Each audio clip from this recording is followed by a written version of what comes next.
This might be the most thematic Lord of the Rings board game ever made. Well, let's find out. What? If, Find out what? if it is. Welcome to the review of this game right here. Fate or the Fellowship, which is the new pandemic system board game about Lord of the Rings. And how you're trying to destroy the ring. Plus do some other chores on the way. You will be playing good guys. For example, here I'm playing Eowyn and Aragorn. Nobody cares about you. And we have to take the ring from the Shire to Mount Doom. When we do that successfully, and before that, do 3 other missions, or maybe more if you're more hardcore player than we, you will win the game. But if you lose all hope, or you run out of cards, or you run out of orcs, who thought that would be a bad idea, right? Well, the problem is that there are just too many orcs on the board, which means they're overtaking Middle-earth by force. And then you lose. Just like Frodo and Sam had a journey to travel to Mount Doom, we have our own journey throughout this review. We'll start out with questions like what are the best things, do the bad things about the board game, to figuring out is it for you guys or for us. And finally, we'll get to Mount Review. And on this note, let's move on to the 3 best things about this game. The journey for the Hobbit started with an old man, right? Gandalf going and meeting them, so let's start the review with the old man talking as well.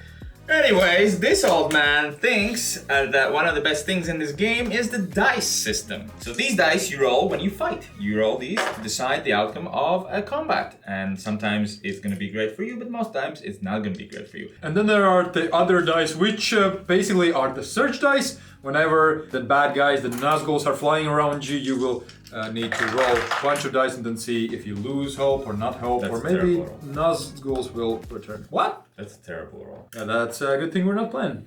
For me, it's 4+1. It's super fun to choose which character will do 4 actions and which one will do just 1. There's a lot of juicy choices there. As well, sometimes maybe you won't have too many things to do with one of those characters, which means it's fine giving him just the 1 action. It's just a really simple but beautiful choice. So, next thing for me are the quests. So, you always have to destroy the ring. Will you be able to do that or not? That's up to you. But on the way, you'll have to do a certain amount of quests depending on the level of difficulty you're playing. Yeah, these quests are very thematical, and we're gonna talk, I think, more about that a bit later, but all of these things really follow along the original source material. Yeah. And also, just action-wise, they feel really cool and different. And it adds to the replay value. And I will be continuing to talk about cards, but different cards this time, which are the threat cards, meaning these ones. That's the main mechanism how the bad guy will kick our butts. When you end your turn, you will have to draw a few of these cards and do what it says. But depending on which card is left right here, for example, the flag might be up here or bottom here, you will do different actions. Top action of this card or the bottom. And it will move the armies, it will add new armies there, and it will also do some magic thingies with the ring. Anyways, when playing this game, you feel like you're living it. You're living the whole story. It's very zoomed in on each of the heroes, especially when you have quests that are connected to the heroes you're playing. You feel like you get to be part of that story. For me, it's the theme. I think there are only few games in the world where the source material is so well in line with the game. If you like Lord of the Rings, it has everything. The character powers, for example, Eowyn is the only one who can destroy Nazguls. It's a super cool power that feels thematical, as you mentioned before. All of these quests. Also the army movements, how they move, the threat cards. Everything here, I think, was made with love for the source material. Yes, definitely. It's amazing. But Not all things here are amazing, so let's talk about these, why this game might not be for you. Very simply, let's talk about the bad things, and we're gonna place down here if it doesn't matter if it's a small tiny thing, or up here if it might ruin the game experience for you. let's start with something that you will decide is... No, I'm not going to give it to you because you're going to say it's a small problem. It is a big problem. Don't listen to him. It's the board. It's too busy. It's too much. After all these plays, I still like, oh, so this line goes there and then... As we mentioned before, he is old and you should check your eyesight. No, but I actually do agree. It's very, very busy, and 2 problems with that. Number 1, setup is a bit annoying because of that, because you have to notice these things, as well as it gets really, really crowded. For example, here is a huge army, and that can actually happen. Plus, also, last time we played, there was a lot of Nazguls just in one single space. And even if they fit, then moving your characters through those spaces is a bit annoying. And that can definitely annoy a lot of you. So I'll actually place it up here. I'll place it up here. I place it. No, I place it. I'll give you mine. This game does not work with 5 players, or actually I'd even say 4 players. The problem with this one is that you don't do too much in the game. You're just too small of a part in the story to feel affected by it. And the other thing is you will wait for a really long time to get your turn, which is annoying. I really did not like it. It's great solo, it's great with 2 players, and it's good with 3 players. More, I won't play it with more. I totally agree.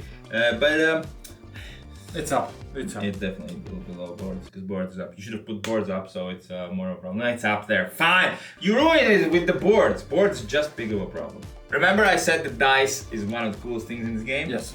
It's also one of the most random things in this game. Well, obviously, it's dice. You can do and plan as much as you want to, but even finishing the last objective is decided by a dice roll. Yeah, definitely. Almost all of the things will come down to a dice roll. If you set yourself up and get a bit lucky beforehand, that roll might not be as important. But as well, in the same situation, these dice set up really great stories at times. So yeah. It's luck-based. And there's another thing that's luck-based, which is the card draw, which I find more annoying than the dice rolls, so you can rank it. Because for most of these missions right here, or destroying the ring, getting there, it depends on getting the right cards. And the only way you can get your turns is to finish your turn and then pick up 2 cards. Yeah. And if you don't pick up the right icons, well, I guess you'll just have to wait till your next turn. Which means that you might have done everything already, are set up in the right places and just not get the right cards. Yeah, and that can lead you to going, well, I guess I'll do nothing on my turn because there's nothing I can do without the right cards, and just, waiting around. It's not for everyone, definitely. But who is it for then? Let's find out. Ready? Yes. 3, 2, 1. Eowyn, because 2 things.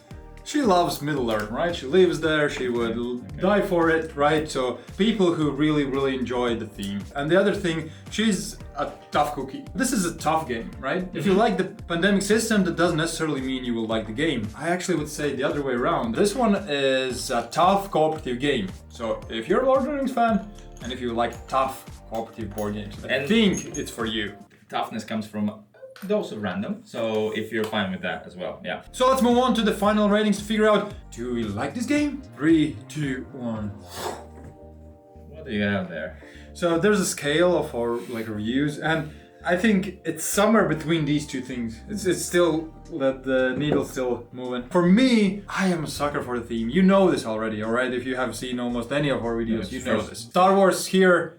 And full for Lord of the Rings right here. It's the first time hearing. Because of the theme, I also love cooperative games, tough ones. I really, really love this game. I had it as very good because I like Lord of the Rings. Yeah, I've seen it, I've read it, I've played tons of games, but I wouldn't say I'm a hardcore fan, which you are. And if I would have been, it would have been a fantastic borderline must-have. Yeah. Because I still stand by that this is the definitive, so far, Lord of the Rings in the box. But since I'm not such a huge fan, I think this is a very good cooperative game, even if you don't care about the theme. But if you do, it's gonna bring it way up. Very on point, I think. Let's hope our alternatives of this game will be just as on point. So what is the best alternative? I have no idea. 3, 2, 1. Horrified Greek Monsters. Horrified is a cooperative game where you together are collecting items to destroy multiple bad guys. You move through a map, collect things, and then trade with those things, and then go and defeat missions. In that case, monsters. And why Greek monsters specifically? Geek monsters.